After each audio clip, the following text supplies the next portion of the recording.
Well, hey, everybody. Welcome back to the Business Roundtable podcast. I've got two returning guests this time around. We're excited to have you and jump into our topic today. For those of you listening for the first time, my name is David Carr of Steward Your Business, where I help business owners and their teams know themselves better to lead themselves. And that's going to be one of our topics tonight in the tool that we're going to use. Bill, we're super excited to have you back this week. Go ahead and introduce yourself to the Me too. audience. I am Bill Hatch. I am a leadership guide and podcaster under the banner of Bald Spots Productions. And So glad to have you here, Bill. Christian ideals and have a lot of fun business stuff going on and all that. And I have a new internet connection. Yay! So this isn't just a teaser. You're connected. So look up Bill. Look up Bald Spot Production, Bill Hatch. Look for all those great podcasts. We're glad to have you back here, Bill. And Charlie, we've missed you for a few weeks. We're glad to have you back on the podcast and sharing with everybody. Welcome. Thank you. Great to be back. Can you hear me okay? Yeah, you sound great. Okay, perfect. All right. So Charlie Chen, I'm the CXO over at CyberX, where our focus and commitment is to deliver peace of mind while delivering world-class client experiences. And so you don't have to put up with rude IT people. And that can be a pain sometimes. Yeah. But very much necessary. And we're grateful to have you here, Charlie, and have your perspective. So I know you both are in leadership positions, and we've talked about knowing yourself in a previous podcast. I think probably one of our earlier episodes in the series. If you guys missed it, please go back and check it out. But I thought tonight would be fun to pick out a tool of the toolbox that I use as a guide with Giant. And one of the tools we have in there is one that's called Know Yourself to Lead Yourself.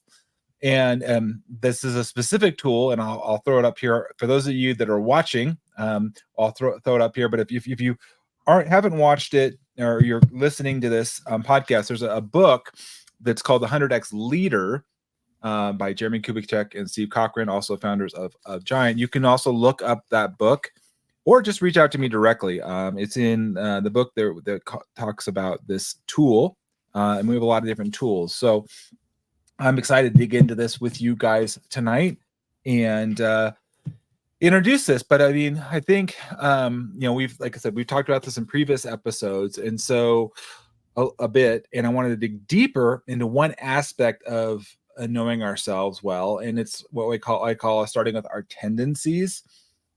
And just to set a framework, in my mind, and the way I look into the book, is tendencies are things that we all have, and they're kind of natural. They're just something that we will always have, if you will. It's not something that can go away, but we can affect how it is. It's like, but recognizing that we all have tendencies, I think, is an important understanding. And it's not bad or good. They just are. And then you figure out how those tendencies show up. Sometimes they can be beneficial. Sometimes they can not be beneficial. So you have to look at them. So I wanted to just throw out the idea with both Charlie and Bill, and I'll start with you, Bill, first, but just the idea of the word tendencies, what comes to mind when you hear that, Bill, and just starting with a framework of knowing ourselves and knowing our tendencies. So Bill, just thoughts there? Wow. Well, of course, tendency is something that you tend to do. But I know for myself, I have a tendency to say and a lot. which is a really great quality for a podcaster. Yeah, right. How about you, Charlie? What about you? When you hear tendencies, tendency, what's the thing that comes to mind? Yeah, so I'm glad. That's a great topic, by the way, that you picked, David. Thank you for bringing this to Absolutely. light. And, yeah, so when I hear tendency, what I think of is story, and whether we know about it or not, all of our lives, all of us human beings we're run by this autopilot story that's really running the show. And when I say story, it's basically what we believe about ourselves and what we made certain things that happened early on in our formative years mean about us, people and life in general, and that which you don't know that, and you don't know that you don't know, is what's most detrimental, could be most detrimental to you. Obviously, we all develop strong suits or coping mechanisms to survive those trauma experiences. But nevertheless, we're never free, because that story is what's running the show. And we think we have free will, but there's a set habitual pattern, which is the strongest force within human beings. Tony Robbins says the most powerful thing within humans is to be congruent with who they believe that they are. And so if you believe that story of who you already are, that set definition of what you're good at, what you're not good at, or even things that you're not even aware that's running the show. Like for me, it was like, I'm a failure. And no matter how hard I try or what I do, I'm always going to be a failure. And I didn't even realize that was running the show. No wonder like things never, like always fell apart, even though things were going great. So that's that, which is that tendency that you don't get clear on and get awareness on will keep you in that box that you've predefined for yourself. And so you're really not exploring, growing, and living. You're just playing out what's already predetermined, with or without your input. Yeah, that's a great, we can be kind of asleep to them, like you're saying, Charlie, and letting these stories run, or we can start to awaken ourselves and be aware of these things, and then we can actually start to do something about them. And that's kind of a really great lead in. I'm going to share my screen here. So those of you that are listening in, if you're missing this, you can go back and find us on YouTube. Actually, we have a full video there. We often and also do a presentation on LinkedIn as well. So those of you who are seeing us on LinkedIn, we want to make sure that you can go listen to us, find us on any podcast. But I want to show you guys a screen here. I'm going to share with this tool, and let's see here. I'll pull it up so you guys should see this. So this is the tool, one of the tools that we use in the Giant toolbox. As a guide that I'm trained on is this idea. And you'll see it's like an infinity loop, if you will. So how do we know ourselves? Like you're talking about, Charlie, who we really are, what's the story leading it? And then how do we lead ourselves through that? And I started this episode talking about tendencies because that's a great place to start. Is if you look at this infinity loop, you can go and look in your tendencies and behaviors and your patterns, and those lead to actions, right? And that will come around to consequences or results or fruit, whatever you want to call it. There's something that comes out of the actions that then forms our reality. Like you're talking about, Charlie, like what we believe to be true, what we understand, how everything is. And so I think this is a simple tool. When you look at it, there's a lot to it. And I wanted to start our conversation tonight, and I'll lead with an example here where of this tool. And so I'm going to slip one more slide here for you guys, giving you an example. And I'm going to, let's see here. I'm just going to show the screen fully, guys, for a minute here. There we go. So tendencies, here's an example. So if you're a perfectionist, perhaps your desire is not to share something until it's perfect, right? That's a tendency. I'm going to hold back. I want to make sure it's perfect because it might undermine my confidence in me or my competence. It's under. And so if you think of this as a tendency, a perfectionist tendency, and you may have this one, you're holding back. What happens is there's a pattern that comes up, and the pattern is perhaps withholding ideas. It's withholding drafts. You don't want to share. It's not perfect. So I'm just waiting to get it perfect. So there's this pattern. There's a tendency, and then there's a pattern. And then what happens in the action? You communicate less because you don't want to invite collaboration. And now, until late in the project or process, right? Well, what happens if we're doing that? That might cause people to worry or doubt about your confidence or work ethic, or you start doing redundant work, it gets too late to get input. So there's consequences, right?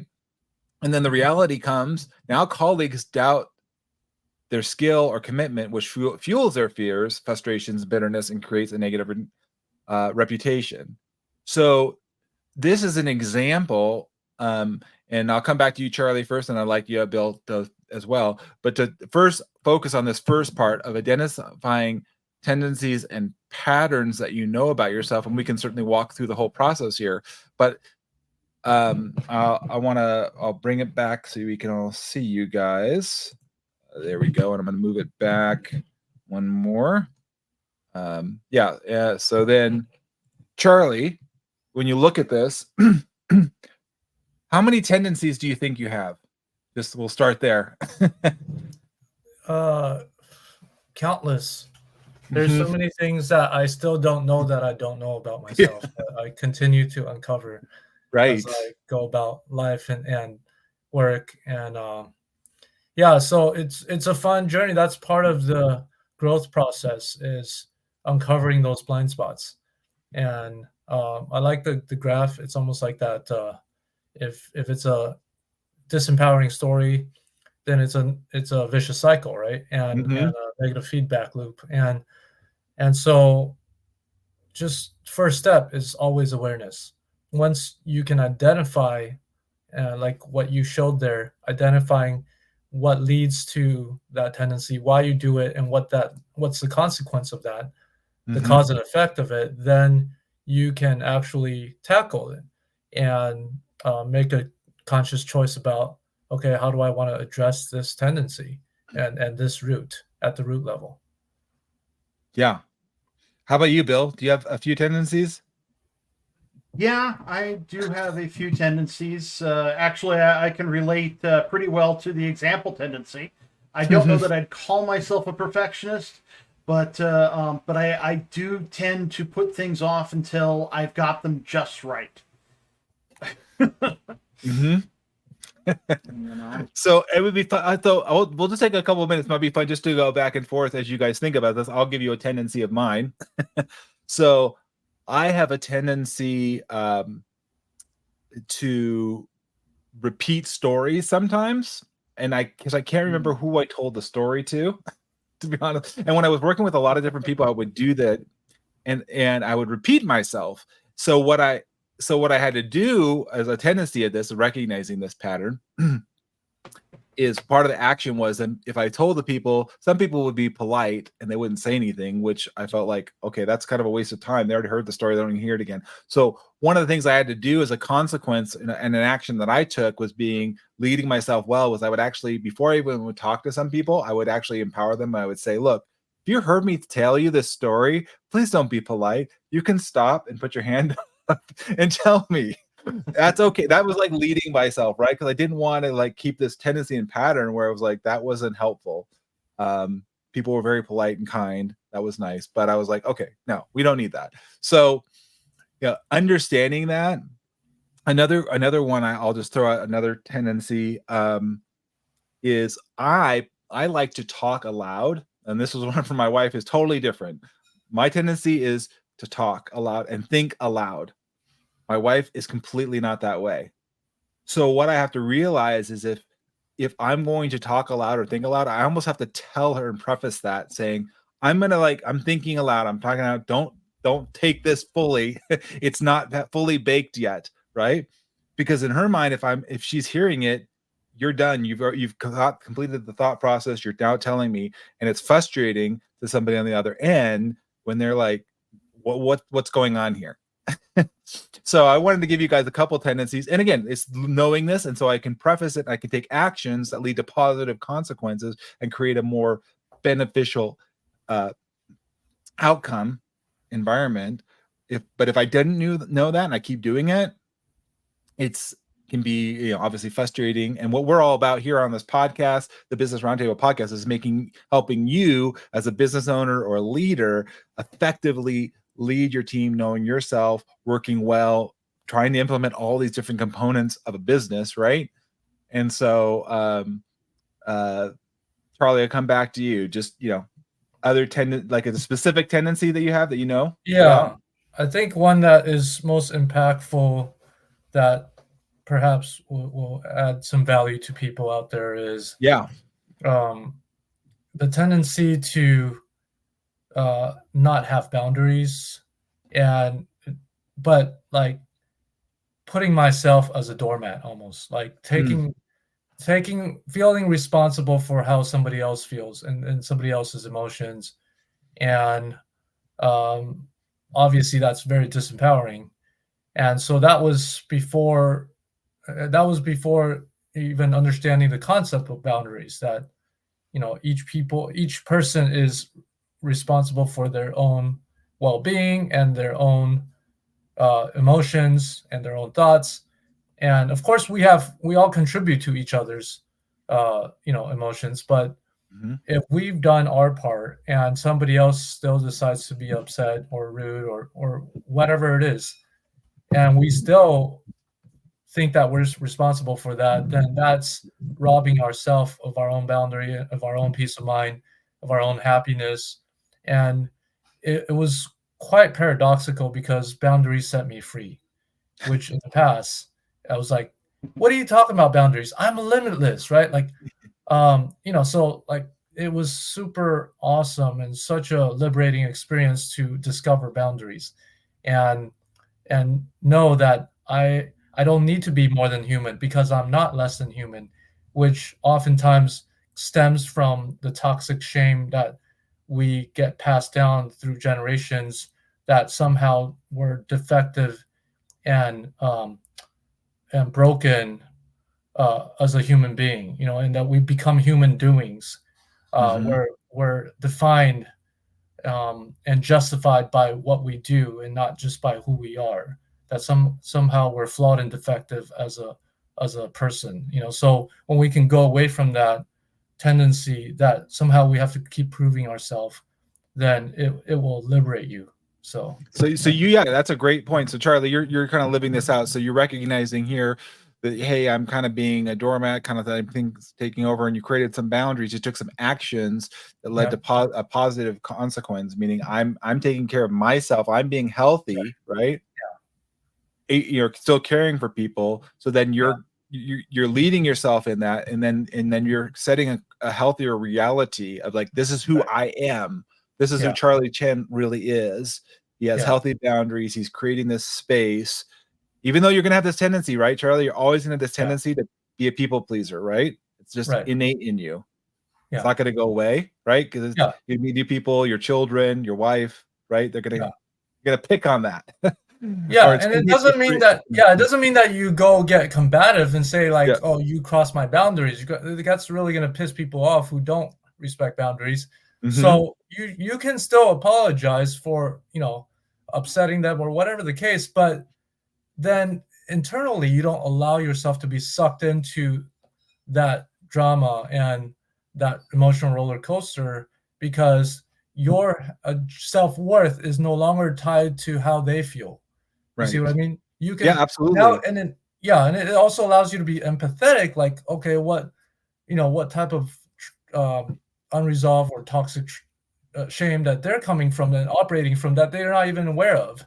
and you just can't imagine what they may have gone through in their life to wind up the way they are. And Right. so having the understanding and awareness of tendencies allows us to be more empathetic and compassionate as well. Yeah, that's fantastic, Charlie. How about you, Bill? Do you have an example of where you've had a tendency and then how you were able to, number one, recognize the tendency, and number two, recognize the tendency or pattern? I guess what would that be? I guess the first part I want to know, Bill, is because I think this is really important for everybody to understand.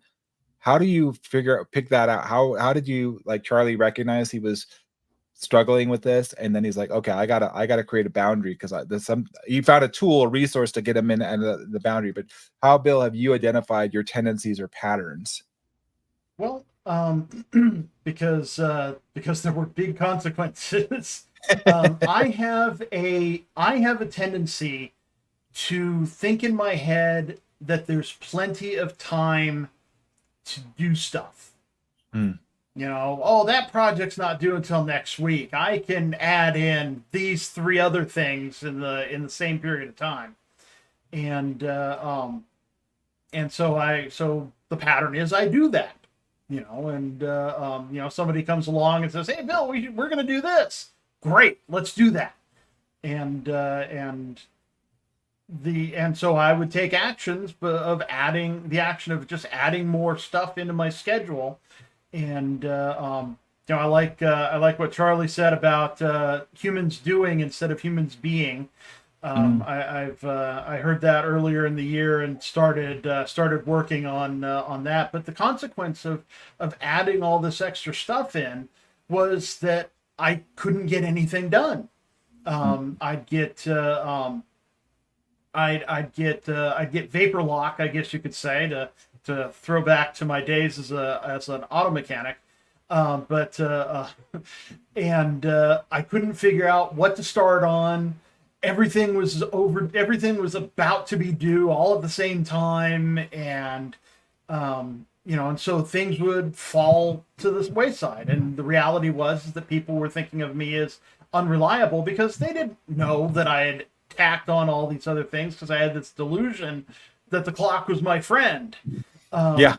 And so I've had to change my way of looking at things, to fight that urge in my brain to consider that there's plenty of time, and push myself to turn things in early. Instead of letting them sit and stew, even though sometimes there are good reasons to let something sit. Like when you're writing a paper, a proposal, or something like that, and it's like, okay, I finished it, I'm gonna set it aside, and then I'm gonna look at it again tomorrow, and all. But you have to do even that early, or I have to even do that early, and because otherwise I'm not doing anything, not getting anything done. Well, and I want you said something earlier that triggered me, in this model here, this tool, Bill, is that, I'm starting with tendencies, but the reality is you could actually go to you could go to start from reality. So the reality was, like you were saying, Bill, I am not having enough time to get things done. That's my current reality. And you could work your way backwards too. So like you said, the reality is I don't have enough time. So why is that? Well, I kept, I had a lot of people say they needed all these things, right? So so I kept adding things here, and that's because my tendency was to just say yes instead of considering them, right? So it's just like adding, and the consequences are I have a bunch of things that have backed up now, and then my reality is I can't get them all done. So if that helps people too, is to look at your reality, and it's like reverse engineer it, if you will. And there's nothing wrong with that too. So look at the reality of where you're at and figure out, like, okay, what are the consequences that led to that reality, and what were the actions surrounding that, and then look at your tendencies or patterns that kind of created that experience. So I'll just use me as another example. Boy, there's some different ones. There's a lot I could pull from, but let's just say I have this tendency of a very positive outlook. I'm a very positive person, encouraging.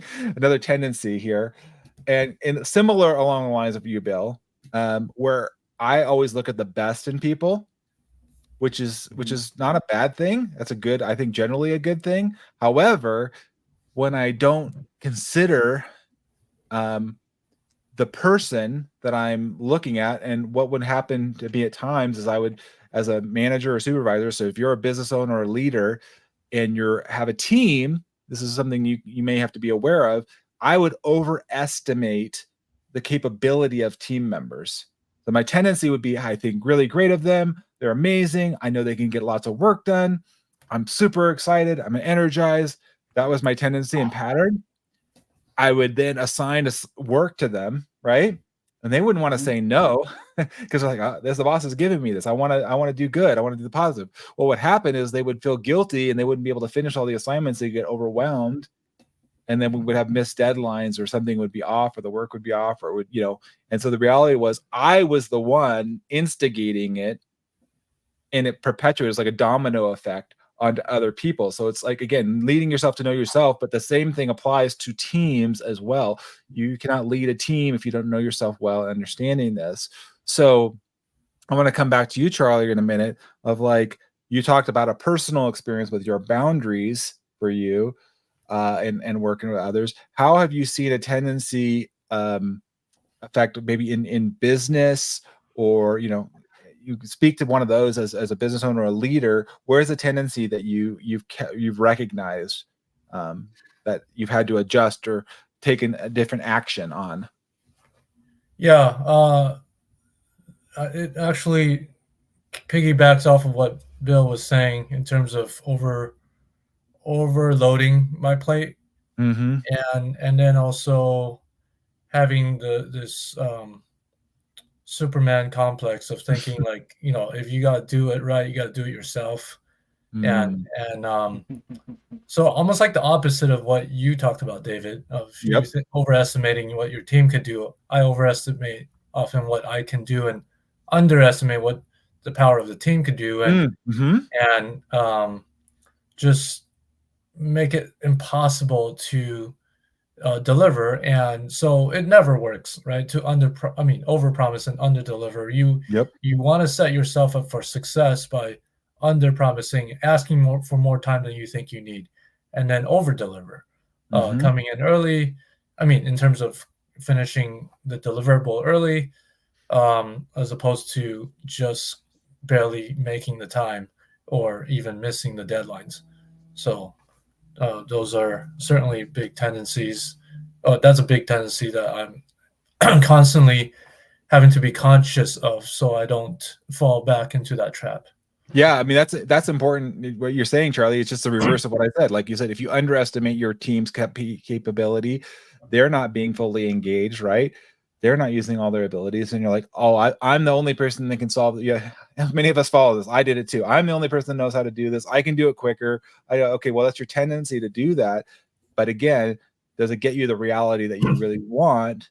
You're like, no, I'm all stressed out. It isn't really what I want. How do I figure out how to break that and be aware of that? So capturing that tendency. How about you, Bill? What have you seen in working with teams or organizations where tendency has come up? Well, I have seen quite a bit of that.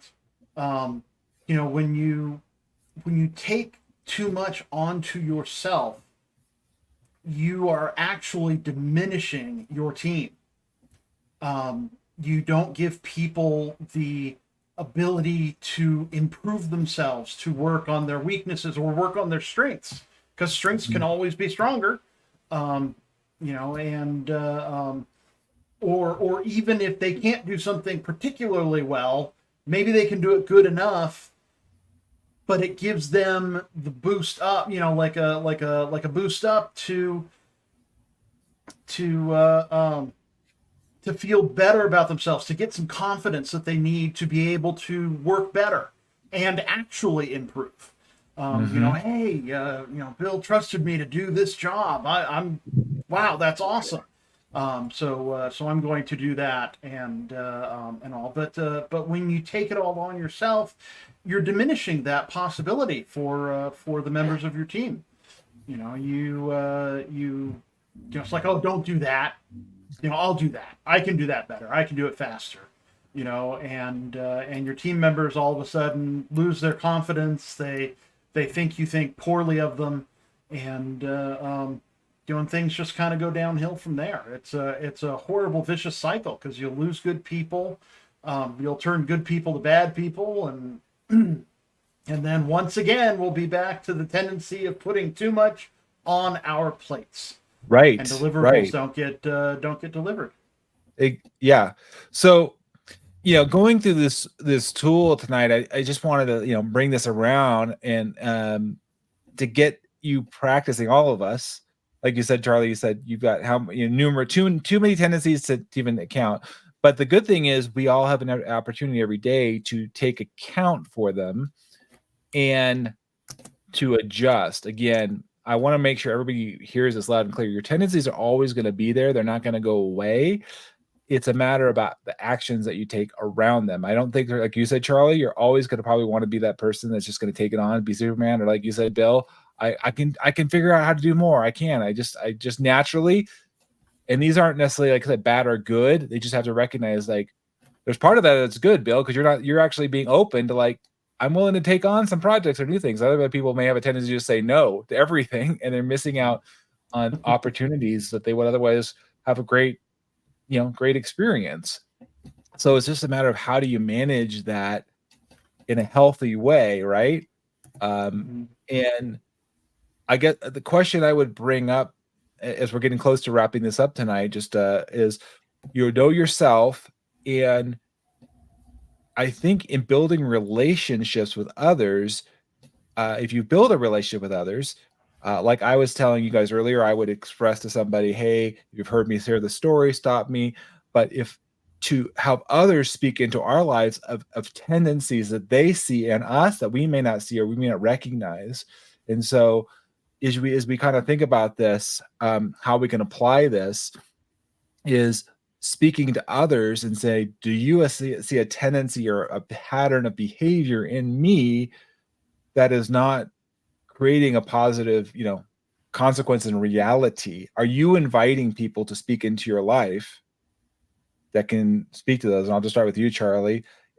Have you been able to have others speak to you or recognize that and share that with you?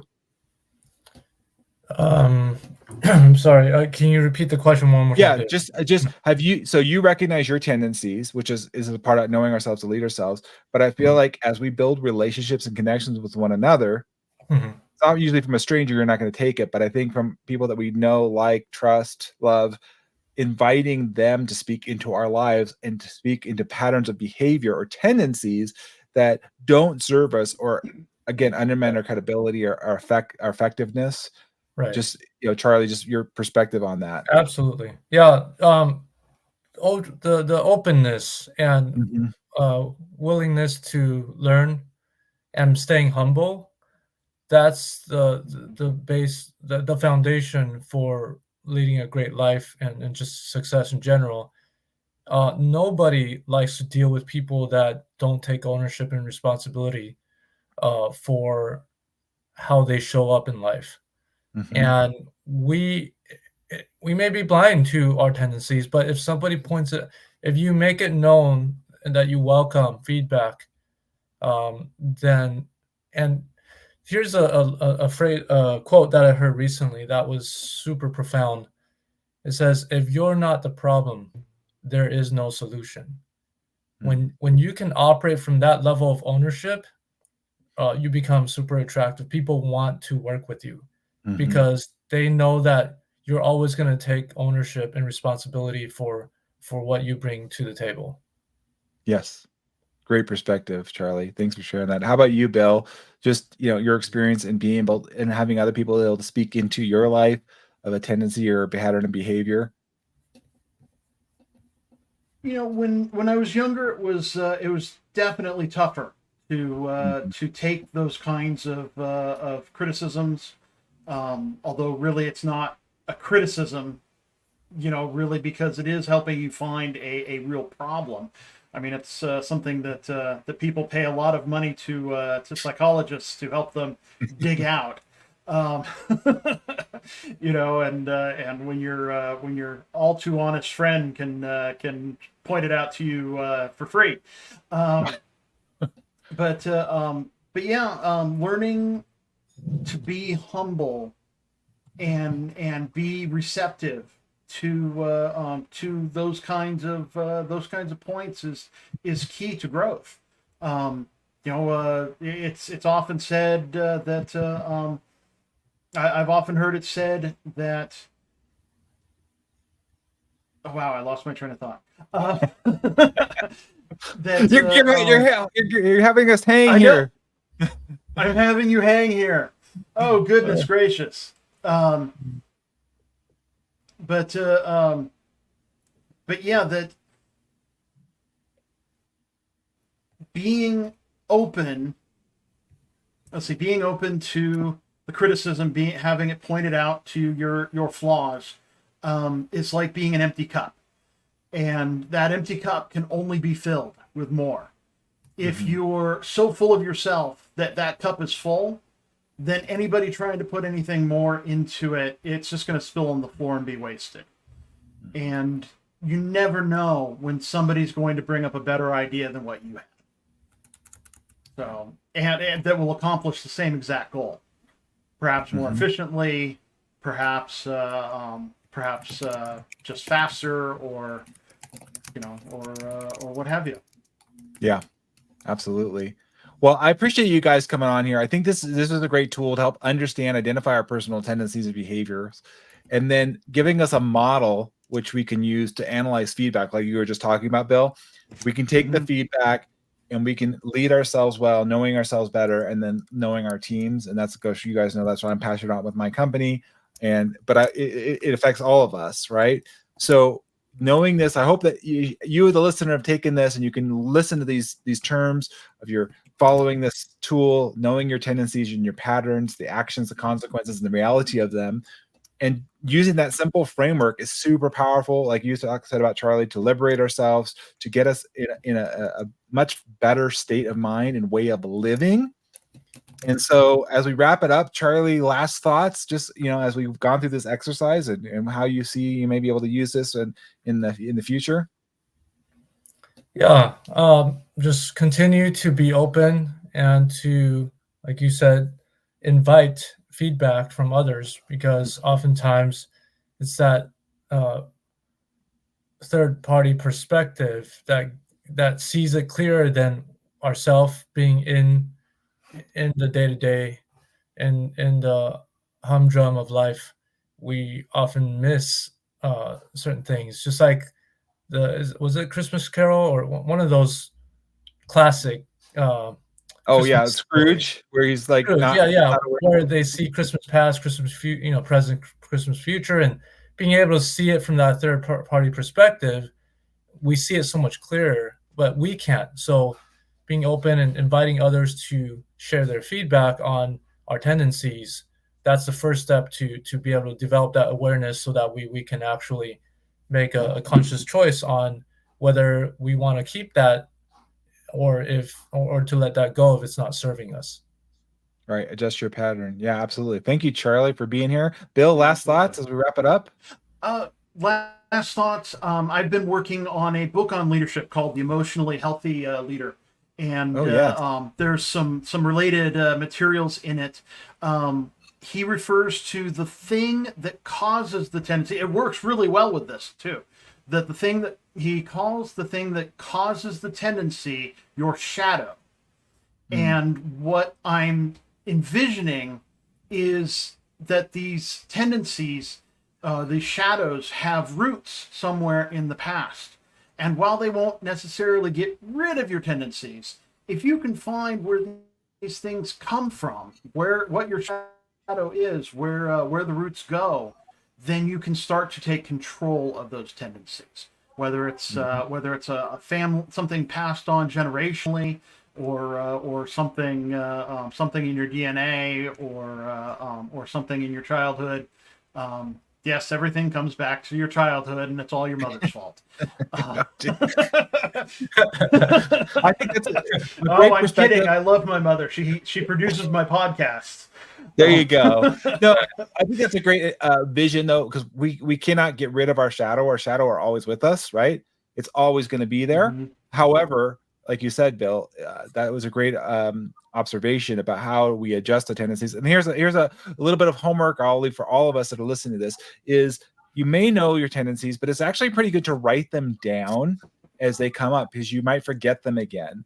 So take time when a tendency is, when either you recognize it in yourself or somebody else comments on a pattern of behavior and tendency, write it down so you can get clear and you can recognize when it comes again, and just start building. Like you said, Charlie, we'll go through our whole life and not know all of them. So you could just start to get clearer on those. Knowing yourself and leading yourself well. Well, thank you, Charlie and Bill, for coming back on. So glad to have you guys here. My pleasure. Thank you guys for listening into the Business Roundtable podcast. We appreciate you guys following along. Leave a comment. Please leave a review. It's all helping get the message out there. And this is absolutely free. This is something that we give back to you because we want to provide value and resources. Reach out to myself, Bill, Charlie here, any of those that you hear on this podcast. We would love to talk with you, connect with you directly. Find us on our company pages. Reach out here in a chat. We would love to hear from you. Thank you guys for being here. Have a great night. Anytime. Thank you, David. You too. Great topic. Thanks. Bye. Bye.